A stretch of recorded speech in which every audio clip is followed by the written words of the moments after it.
First, press the programming switch located on the back of the door.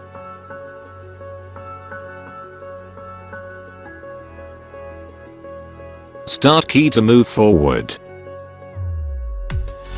Pound key to go backwards. A to enter. C to back out. Number 1 goes up within a submenu. Number 2 goes down within a submenu. Number 3 and number 4 scrolls you to the next digit once you already inside a submenu. Press B to exit programming.